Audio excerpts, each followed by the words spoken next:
Cuman raja-raja zaman dulu tuh lebih jantan. Raja-raja sekarang ini bencong. Tapi dia depan orang dia baik, suruhnya orang dari belakang. Kalau yang dulu tuh langsung tangkap, bunuh gitu. Jelas kita berhadapan. Ini enggak, depan orang baik dia. Apa kabar katanya. Di belakang habis.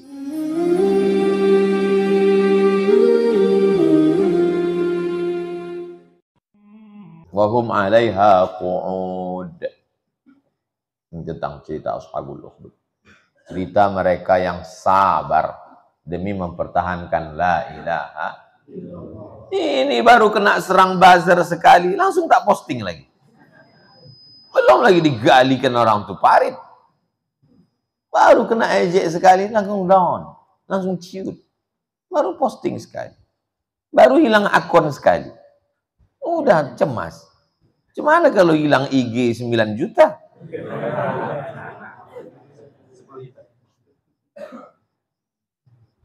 Saya waktu mengulang dari awal, saya biasa aja, tim itu lemah. Gimana kita mau ngulang dari awal? Saya bilang ini bukan kuasa kita, ini kuasa Allah. Ulang dari awal. IG ulang dari awal. YouTube ulang dari awal. Ulang dari awal. Supaya kita ingat bahwa ini bukan kuasa kita, ini kuasa Allah. Kalau kuasa kita lemah, tapi kalau kuasa Allah bersandar ke batang kayu, tumbang. Kalau bersandar kepada Allah SWT, la haula la quwata illa billah. Tapi kan mencakapkannya aja enak. Kalau betul lah kita menghadapi raja zalim macam ini. Cuman raja-raja zaman dulu itu lebih jantan. Raja-raja sekarang ini bencong. Tapi dia depan orang dia baik, suruhnya orang dari belakang. Kalau yang dulu tuh langsung tangkap, bunuh gitu. Jelas kita berhadapan. Ini enggak, depan orang baik dia. Apa kabar katanya. Di belakang habis. Raja zaman dulu itu kejam tapi jelas. Raja sekarang mukanya baik, penuh pencitraan, di belakang suruhnya menghabisi. Menghabisi tidak pula membunuh, membunuh karakter. Sama-sama membunuh. Mana yang lebih kejam? Membunuh fisik atau membunuh karakter? Membunuh karakter. Bunuh karakter Habib Rizik. Bunuh karakter dengan hilangkan alat bukti, kemudian fitnah, pelecehan, wa makaru wa makarallah. Semua yang dituduhkan itu berbalik dengan yang sama. Hilang alat bukti, hilang juga CCTV. Pelecehan juga yang terjadi. Kira-kira apalah doa dia? Inilah doa dia. Allahumma kfinihim bima syi'ta. Balas ya Allah sesuai kehendak Engkau, bukan kehendak aku. Kalau Engkau serahkan pada Allah, maka Allah membalas dengan sesuatu yang tak terlintas di pikiran. Begitu kuasa Allah SWT. Hidup ini simple, sesimpel sayap nyamuk. Nisfa jinahi ba'udatin, setengah sayap nyamuk. Antum tangkap nyamuk, bukan satu sayapnya. Sayap nyamuk itu berapa? 2. Bukan satu sayap. Satu sayap itu antum gunting pula lagi. Antum hidupkan kamera gini, ha. Saudaraku dimanapun berada, bagaimana dunia ini? Antum tangkap nyamuk. Antum gunting sayap. Beginilah saya.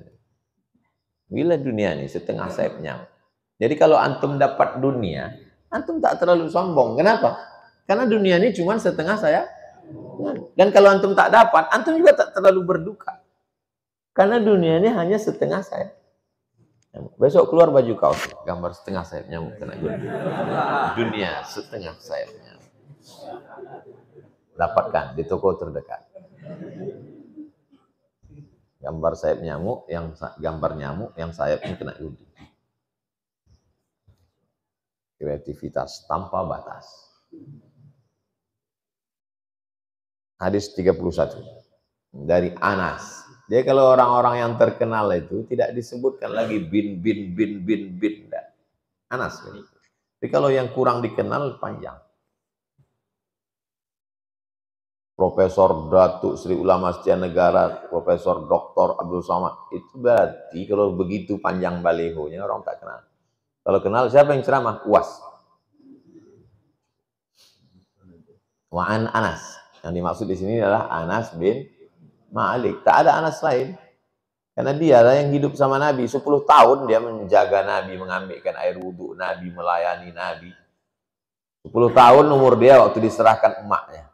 Nama emaknya Ummu Sulaim. Ya Rasulullah, ada orang ngasih kuda, ada orang ngasih tanah, ada orang ngasih unta. Aku tak kaya macam mereka. Anakku inilah aku kasih. Nah. 10 tahun anak itu menjaga Nabi, merawat, melayani Nabi, menjadi khadim Nabi, berkhidmah kepada Nabi. Apa doa Nabi untuk Anas waktu itu? Allahumma aksir amwalahu wa auladahu waj'alhu min ahlil jannah. Banyakkan anaknya, banyakkan hartanya, jadikan dia penghuni surga. Doa Nabi untuk Anas. Allahumma aksir amwalahu, banyakkan hartanya. Orang berkebun setahun panen sekali. Anas bin Malik kebunnya panen berkali-kali. Wa amwalahu, banyakkan hartanya. Wa auladahu, banyakkan anaknya. Anak cucu Anas bin Malik dihitung waktu dia meninggal lebih 100 orang. Doa Nabi. Waj'alhu min ahlil jannah, masuk surga dia. Radhiyallahu anhu. Jadi kalau ada anak-anak kecil nanti antum balik dibawakan orang. Doakan anak saya, boleh antum pakai doa. Allahumma aksir amwalahu wa auladahu waj'alhu min ahlil jannah.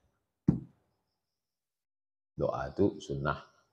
Atau doa yang untuk Abdullah bin Abbas, Allahumma faqihhu fid din wa 'allimhu ta'wil warzuqhu fahmal mursalin. Tak ada yang ingat Pak Ustaz, Rabbi habli minas sholihin.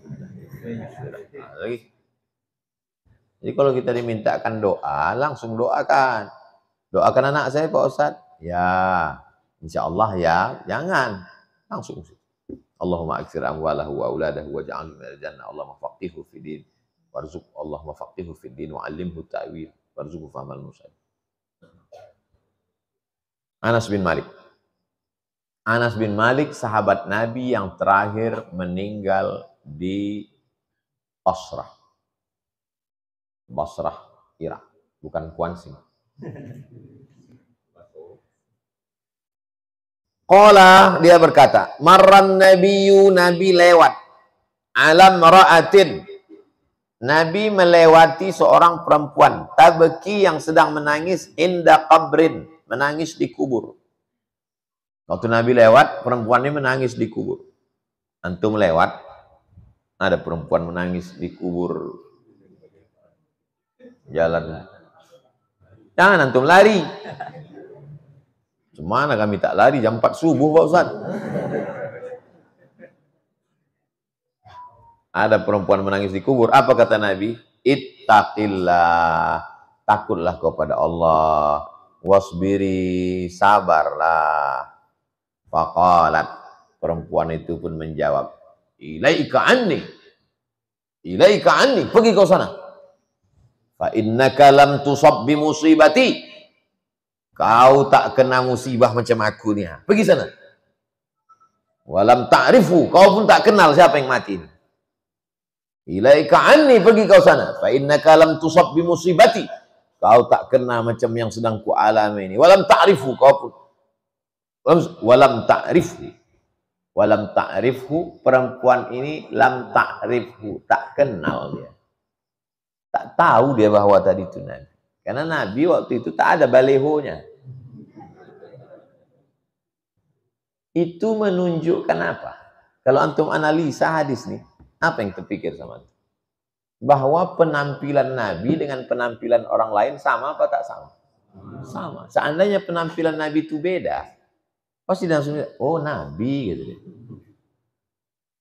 Jadi Nabi itu tak ada bedanya. Makanya waktu hijrah dengan Abu Bakar, kan bingung mereka, yang mana Nabi ini? Begitu juga Umar bin Khattab, waktu Umar Waktu Umar bin Khattab membebaskan Palestina. Kan pendeta Palestina itu mau nyerahkan kunci. Kunci Palestina itu pakai tembok keliling. Ada kuncinya dipegang sama pendeta. Aku mau menyerahkan kunci ini kepada Umar bin Khattab.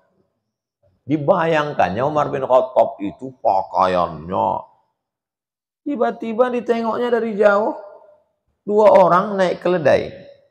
Ganti-gantian. Kadang Umar di atas, kadang Umar di bawah. Kadang Umar di atas, kadang pembantunya itu di atas, Umar menarik.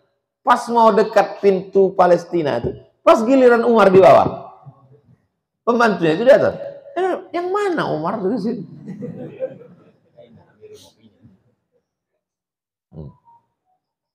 Saya dulu, ini Islamic Center Pasir Pengarayan. Islamic Center. Di sebelah ke belakang imam itu ada kamar untuk penceramah supaya ustadz tidak tinggal di hotel. Ini tidur saya situ. Pagi datang orang penziarah, orang yang berkunjung ke masjid. Terbuka orang itu pintu. Ditengoknya saya sedang duduk. Berbisik orang, oh supir ustadz. Gitu.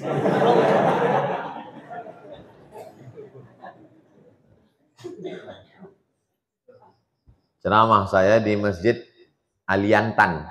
Tahu tuh di mana Aliantan? Rohul. Dari sini kita masjid di sebelah kanan, dia jalan itu di atas, masjid di bawah.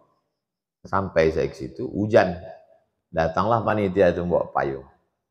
Diketuknya lah di kaca. Saya pegang ketuknya, saya buka. Apa? Saya tanya. Ustadznya mana? Katanya. Dia mau masuk.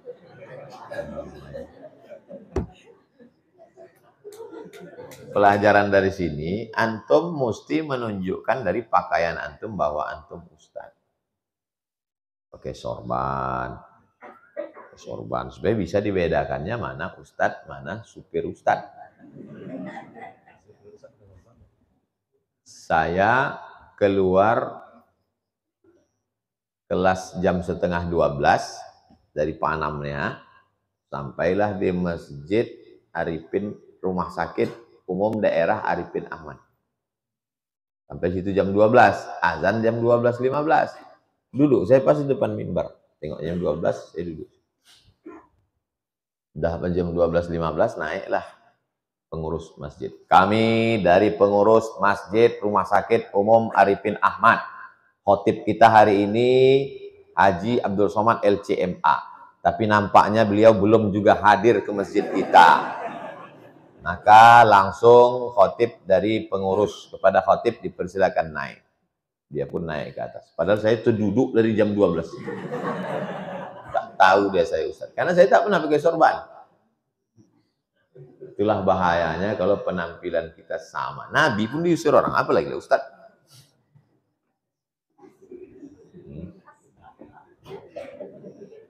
Pakaian itu menunjukkan Nabi itu pakaiannya tak berlebih-lebih, biasa aja, sama macam orang lain. Sampai perempuan ini pun tak kenal. Walam ta'rifu, perempuan itu tak kenal dengan Nabi. Faqila laha, sesudah kejadian itu baru dikasih tahu orang, innahun nabi, yang kau halau tadi itu Nabi. Hah? Nabi Muhammad itu? Iya. Fa'atat baban Nabi, dia pun datanglah ke rumah Nabi. Fa'atat baban Nabi, datangilah ke pintu Nabi. Falam tajid indahu bawwabin, tak ada penjaganya. Tak ada security. Bawwabin, tukang jaga pintu, tak ada. Faqalat, apa kata dia? Lam a'rifka. Lam a'rifka. Aku tak kenal sama engkau ya Rasulullah. Tak kenal aku sama engkau. Faqala, apa kata Nabi? Innamas sabru inda sadmatil ula. Sabar itu terletak pada pukulan yang pertama. Perempuan ini mengatakan, ya Rasulullah, aku sekarang udah agak sabar udah. Kata Nabi, sabar itu tadi. Waktu kena pukulan yang pertama itu. Terus sekarang udah telat udah. Muttafaqun alaih. Apa artinya? Secara bahasa muttafaqun alaih artinya disepakati. Secara istilah artinya hadis ini ada dalam Sahih Bukhari dan ada dalam Sahih. Sepakat Imam Bukhari dan Imam Muslim memuat hadis ini dalam kitab mereka. Hadis dalam Ahlus Sunnah wal Jamaah yang paling tinggi kualitasnya adalah ada dalam Sahih Bukhari, ada dalam Sahih Muslim.